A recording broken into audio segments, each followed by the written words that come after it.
भारतीय स्वतंत्रता सेनानी और भारत के तीसरे राष्ट्रपति तथा प्रथम मुस्लिम राष्ट्रपति डॉक्टर जाकिर हुसैन अफरीदी पठानों के एक धार्मिक परिवार से थे। 18वीं शताब्दी के शुरुआत में ये परिवार उत्तर प्रदेश के एक शहर कायमगंज में बस गए। जाकिर हुसैन के पिता ने वकील का पेशा अपनाया और हैदराबाद चले गए, जहां उन्होंने वकालत की। 18 फरवरी 1897 को हैदराबाद में वकील साहब के घर एक बच्चे का जन्म हुआ, जिसका नाम जाकिर हुसैन रखा गया। जब वह 9 वर्ष के थे तो उनके पिता की मृत्यु हो गई। फिर जाकिर हुसैन अपने भाई के साथ अपने आबाई वतन कायमगंज वापस आ गए और इटावा के इस्लामिया हाई स्कूल में दाखिला लिया। साल 1911 में उनका जिला फर्रुखाबाद में प्लेग की महामारी फैल गई, जिसमें जाकिर हुसैन की मां की मृत्यु हो गई।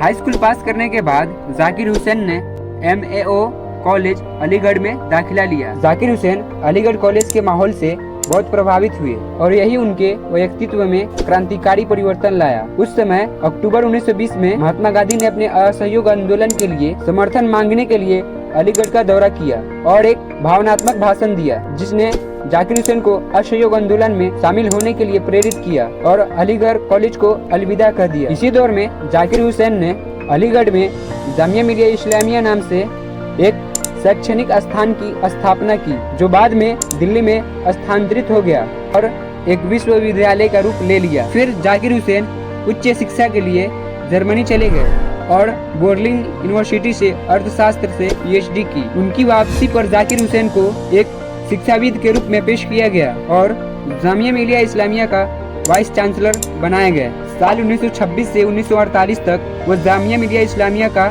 वाइस चांसलर बने रहे। जब देश आजाद हुआ तो मौलाना अबुल कलाम आजाद ने शिक्षा मंत्री के रूप में डॉक्टर जाकिर हुसैन को 1948 में अलीगढ़ मुस्लिम यूनिवर्सिटी का वाइस चांसलर बनाया।